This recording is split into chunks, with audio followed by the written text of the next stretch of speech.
dan tanggal 9 Februari akan dilakukan di Jawa Barat, dan tanggal 10 Februari puncaknya akhir dari seluruh rangkaian jadwal kampanye akan dilakukan di Jawa Tengah. Itu yang kemudian di dalam pertemuan antara Ibu Megawati Soekarno Putri dengan Prof. Mahfud MD, dan tentu saja juga dibahas hal-hal terkait dengan dinamika politik nasional. Kemudian terkait dengan saksi, kami sudah membangun sistem di dalam Badan Saksi Pemilu Nasional. Saat ini sudah ada 1,6 juta saksi yang khusus dipersiapkan oleh PDI Perjuangan, by name, by address, dan dilengkapi dengan sistem untuk mencegah berbagai bentuk kecurangan pemilu, di mana kami banyak mendapatkan informasi dari para kelompok-kelompok pro-demokrasi terhadap potensi kecurangan yang terjadi. Misalnya di Jawa Timur, kepala daerah kami ada yang ditelepon oleh oknum aparat yang kemudian meminta suara setiap TPS, setiap desa itu dapat dikumpulkan 100 suara untuk partai yang dekat dengan kekuasaan. Nah, inilah kemudian tim hukum kami terus bergerak mensikapi terhadap berbagai bentuk intimidasi yang terjadi. Dengan demikian, saksi pemilu nanti punya tugas untuk mengawal setiap suara rakyat.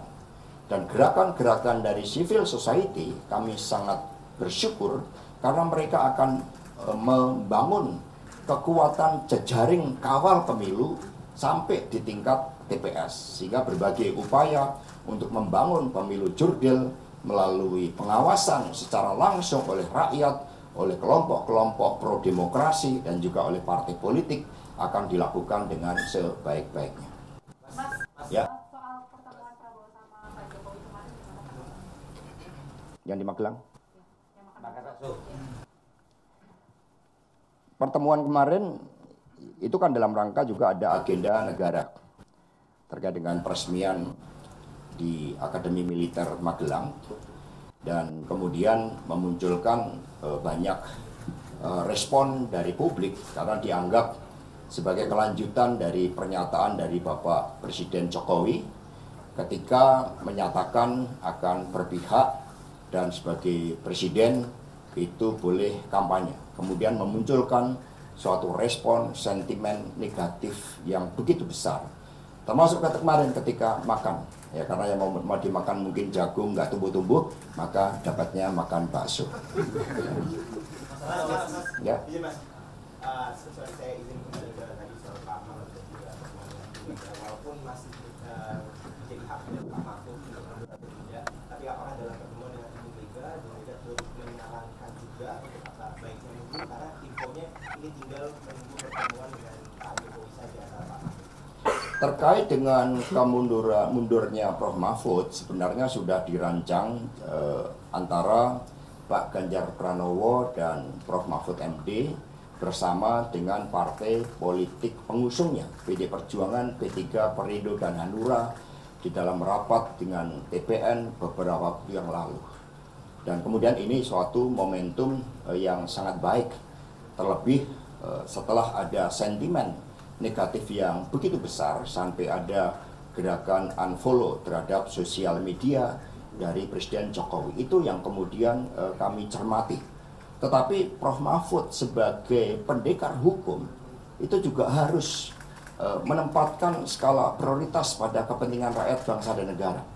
Persoalan Rempang misalnya memerlukan sosok yang sangat tegas untuk menyelesaikan, setidak-tidaknya memberikan suatu rekomendasi agar berbagai ketidakadilan terhadap berbagai konflik agraria, terhadap kejahatan keuangan melalui sistem online yang sering terjadi, pinjaman online, sistem asuransi, dan sebagainya. Sehingga ini akan dikebut oleh Prof. Mahfud untuk dapat diselesaikan, sehingga siapapun yang nanti akan menggantikan Prof. Mahfud tetap di dalam suatu spirit yang sama untuk membela rakyat, untuk menegakkan keadilan. Jangan malah menumbuhkan suatu kekuatan intimidasi yang baru. Ada Prof. Mahfud saja muncul intimidasi, apalagi kalau tidak ada Prof. Mahfud. Nah, mundur tidaknya sudah disepakati bersama, hanya masalah menegakkan hukum untuk rakyat inilah yang dikebut oleh Prof. Mahfud untuk segera diselesaikan. Artinya sudah minta restu ke Bu Mega ya? Sudah lama diberikan restu. Mas, kemarin Presiden Jokowi kan mengakui kalau pembagian bansos ini dia nggak mengajak sosok Bu Risma. Jadi kan Bu Risma kan juga dari kader PDIP. Mas Hasto mungkin bisa tanggapan itu seperti apa, dan sekarang kan erat kaitan itu bansos yang dibagikan oleh Pak Jokowi itu berbau politis. Seperti apa tanggapan Mas Hasto? Ya, sebenarnya bansos itu kan muncul dari kebijakan negara. PDI Perjuangan terus memperjuangkan itu, bahkan satu-satunya partai yang mengadakan rapat kerja nasional fakir miskin dan anak terlantar dipelihara negara hanyalah PDI Perjuangan. Instrumennya melalui kebijakan bansos. Maka ketua DPR berasal dari PDI Perjuangan, kepala banggar berasal dari PDI Perjuangan, sehingga politik keberpihakan terhadap rakyat miskin inilah yang menjadi kebijakan partai yang kemudian diperjuangkan bersama-sama di DPR RI dengan dukungan seluruh partai politik untuk dijalankan oleh eksekutif. Sehingga bansos bukan kebijakan presiden. Bansos adalah kebijakan politik dari politik anggaran yang ada di DPR RI, sehingga pembagian bansos jangan dipolitisasi. Dan ini seharusnya di dalam tata pemerintahan negara yang baik menjadi ruang lingkup dari Kementerian Sosial. Dengan mengingat Ibu Risma ini sosok yang memiliki integritas tinggi, beliau tidak mau data-data bansos ini dipakai untuk kepentingan politik partisan. Apalagi untuk memperjuangkan kepentingan keluarga. Maka kemudian mengapa dengan sikap Ibu Risma yang sangat kokoh pada integritas itu, lalu Ibu Risma tidak diajak. Termasuk di dalam kebijakan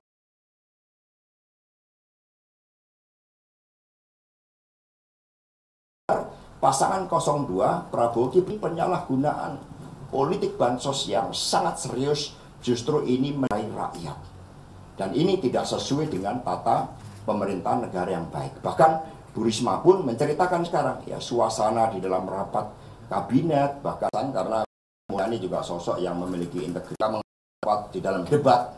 Bahkan Pak Prabowo sampai mengkritik Ibu Sri Mulyani karena ketika dana itu mau dipakai untuk kepentingan alutsista, bagi Bu Sri Mulyani, alutsista kita ya rakyat itu, maka rakyat harus diperkuat, termasuk melalui kebijakan instrumen sosial melalui bansos.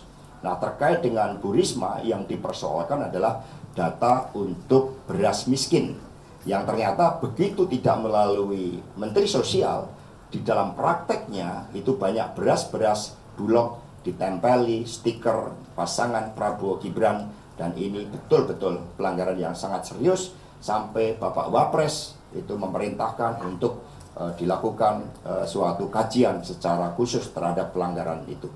Mas Hasto, artinya apakah dari PDIP ada langkah selanjutnya untuk melawan juga bansos yang politisir, karena memang walaupun tadi sempat disebutkan keluar dari Pak Jokowi, tapi itu semua akan dirapel di bulan Februari sebelum pemilu. Bansos adalah kebijakan politik negara, di mana politik anggaran itu melalui DPR RI.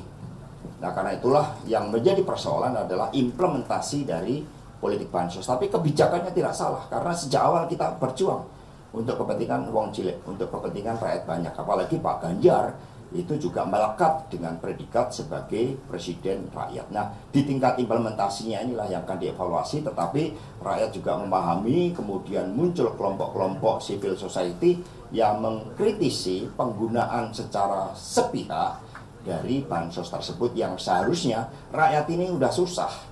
Yang penting bantuannya tepat sasaran, itu yang menjadi prinsip dari PDI Perjuangan dan pasangan Ganjar Mahfud.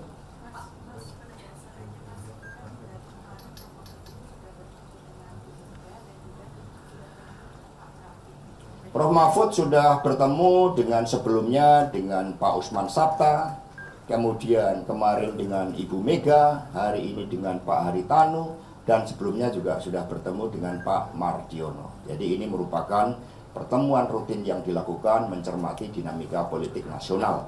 Maka hasil-hasil pertemuan itu kemudian dibawa di dalam pertemuan antara Prof. Mahfud dengan Bapak Menteri Sekretaris Negara.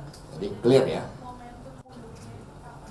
Bagaimana? Ya tadi kan kami sampaikan bahwa momentum itu sebenarnya sudah muncul ketika rakyat merespon sangat negatif ya terhadap pernyataan dari Bapak Presiden Jokowi yang kemudian dinilai sebagai presiden seharusnya berpihak pada kepentingan rakyat, bangsa dan negara, tetapi kemudian melanggar berbagai prinsip-prinsip yang seharusnya pada periode kedua beliau itu dengan membangun legasi untuk menjalankan pemilu dengan sebaik-baiknya, tapi ternyata apa yang menjadi perintah dari konstitusi kita untuk seorang pemimpin itu berpihak pada kepentingan seluruh rakyat Indonesia tidak dijalankan dengan baik.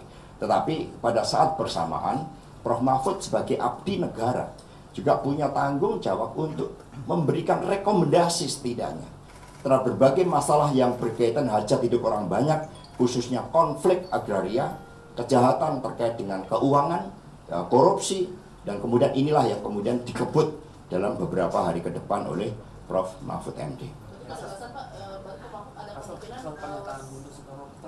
Ya. Kalau misalkan Ganjar Mahfud yang menang, maka masih Presiden Jokowi itu bagaimana, Pak?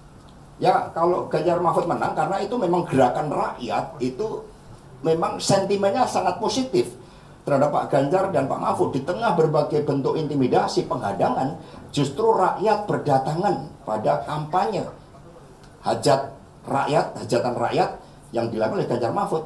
Nasib Pak Jokowi bagaimana? 20 Oktober. Berdasarkan ketentuan konstitusi, Pak Jokowi menyelesaikan tugas dan tanggung jawabnya sebagai presiden. Kita harapkan tugas itu dapat ditambahkan dengan legasi untuk pemilu yang demokratis, pemilu yang tanpa intimidasi. Semakin banyak intimidasi oleh oknum-oknum aparat, maka semakin banyak rakyat yang bergerak melakukan koreksi atas penyalahgunaan kewenangan itu.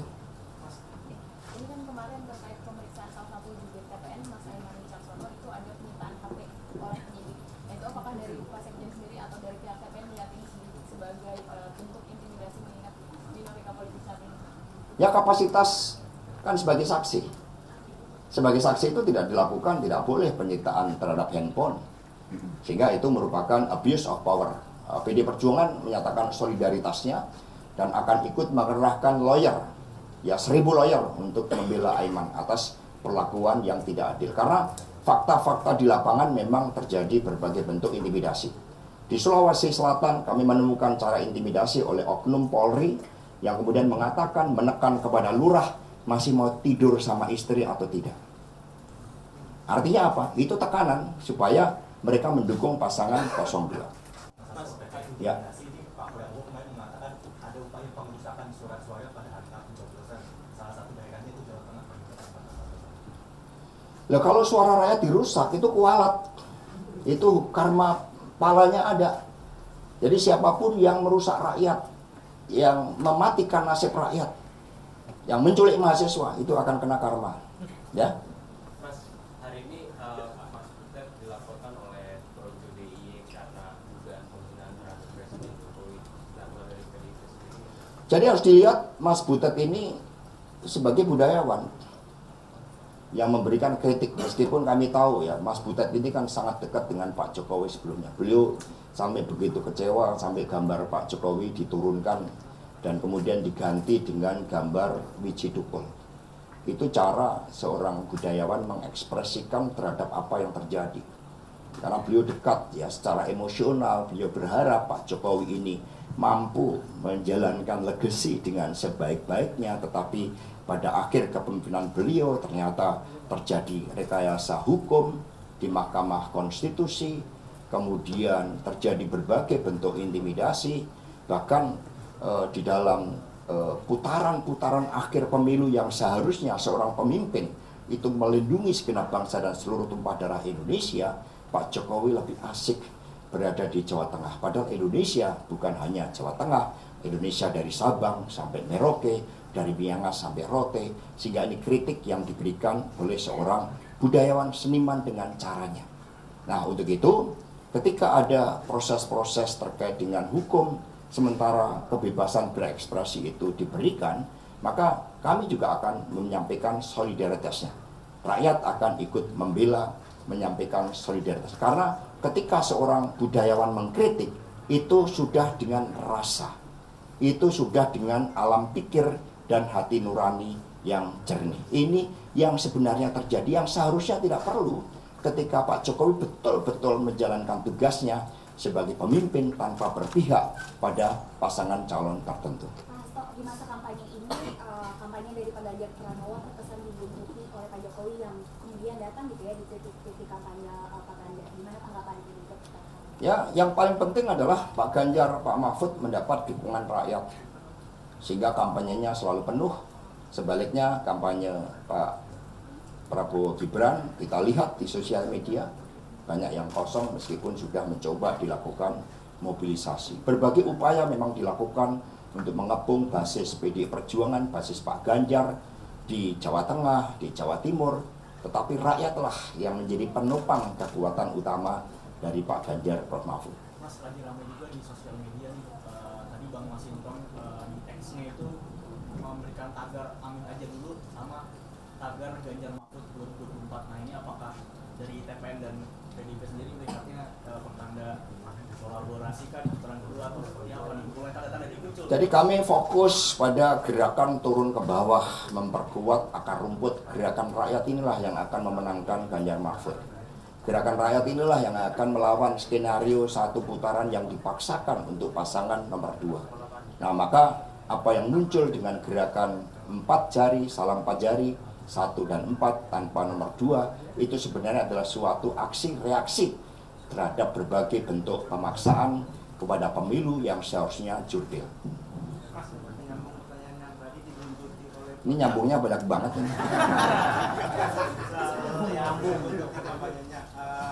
Ada kekhawatiran nggak sih akan nanti suaranya akan tergerus gitu mungkin Mas? Yang kedua, sampai saat ini Mas Pak Jokowi itu masih kader PDIP nggak? Yang penting sentimennya positif, akhirnya kan malah rakyat juga bereaksi buat Pak Ganjar dan Mahfud. Rakyat itu membela yang tertindas. Siapa yang tertindas? Pak Ganjar dan Prof. Mahfud.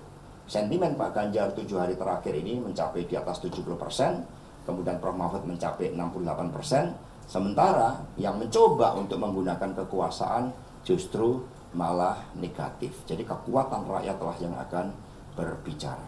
Ya. Mas, kembali ke Pak Mahfud tadi terkait mundurnya Pak Mahfud ini, apakah kemarin Pak Anies sempat bilang Pak Mahfud belum mundur karena sudah menyiapkan transisi kepemimpinan? Apakah Pak Mahfud menyiapkan penggantinya gitu? Apakah nanti akan merekomendasikan kepada Pak Jokowi misalnya penggantinya Pak Mahfud di Menko Polhukam? Kita ini kan taat aturan, itu kan semuanya hak prerogatif dari Presiden. Ya. Mas, soal status Pak Jokowi di PDIP seperti apa? Ya, Pak Jokowi kapasitasnya beliau sebagai presiden, kita harapkan sebagai presiden yang tidak berpihak. Kita harapkan sebagai presiden yang menjaga legasi. Kalau dari PD Perjuangan yang namanya kartu tanda anggota itu bukan pada formalnya, tetapi pada tanggung jawab kepemimpinannya untuk rakyat. Selama kepemimpinan itu untuk rakyat, bukan untuk keluarga, selama itu untuk bangsa dan negara, itulah PD Perjuangan. Selama itu membela wong cilik. Dan kami melihat sebagaimana disuarakan oleh kelompok-kelompok civil society, oleh mahasiswa, para budayawan, para buruh bangsa, Pak Jokowi sudah bergeser. Ya. Sudah ada komunikasi antara fraksi DPR, PDIP dan Nasdem di DPR terkait kemauan Bu Mega dan Pak Surya Paloh. Ya kalau di fraksi ya komunikasi dengan seluruh fraksi, ya, bukan hanya dengan salah satu fraksi saja, ya dengan seluruh fraksi. Bahwa berbagai intimidasi akhirnya menciptakan suasana psikologis untuk saling berkomunikasi, itu ya, itu wajar. Tetapi yang penting bagi PD Perjuangan bersama P3, Perindo, Hanura, dan gerakan para relawan untuk Ganjar Mahfud, kami fokus untuk menangkan Pak Ganjar, Pak Mahfud sebagai pemimpin rakyat, pembela wong cilik yang fokus pada masalah ekonomi untuk menciptakan lapangan kerja dan mengatasi naiknya harga-harga kebutuhan pokok rakyat, serta membangun demokrasi, menempatkan rakyat sebagai sumber kedaulatan tertinggi. Ya, kalau Pak Prabowo kan kedaulatannya dari Pak Jokowi. Oke, next. Mas, terakhir Mas, merangkum semua tentang Pak Mahfud hari ini Mas. Jadi apakah kemudian tadi mengutip Mas Hasto juga bahwa situasi rapat kabinet ini juga sudah tidak kondusif begitu? Apakah jika nantinya Pak Mahfud Jadi berbagai yang tidak kondusif, pertama, untuk tim penilai akhir di dalam menentukan PJ-PJ yang sebelumnya itu dengan melibatkan banyak kementerian, sekarang dilaksanakan secara tertutup. Artinya ada kepentingan politik. Kemudian yang kedua, fragmentasi di dalam jajaran menteri. Karena apa? Pak Jokowi sendiri sudah menyatakan berpihak. Sehingga terjadi fragmentasi yang jauh lebih kuat sehingga tidak kondusif. Yang ketiga, juga testimoni, termasuk dari Bu Risma. Sekarang mau rapat aja diperiksa semuanya. Jadi ada kekhawatiran, tidak percaya lagi kepada sesama menteri. Sehingga mau rapat aja periksanya, waduh udah berlebihan.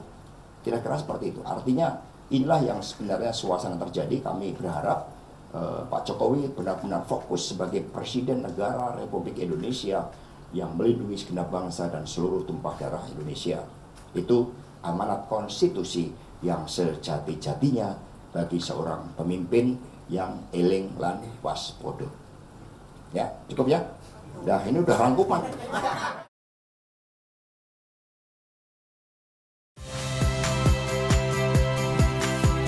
Saya Iriana Mardanus. Saksikan program-program Kompas TV melalui siaran digital, pay TV, atau media streaming lainnya. Kompas TV, independen, terpercaya.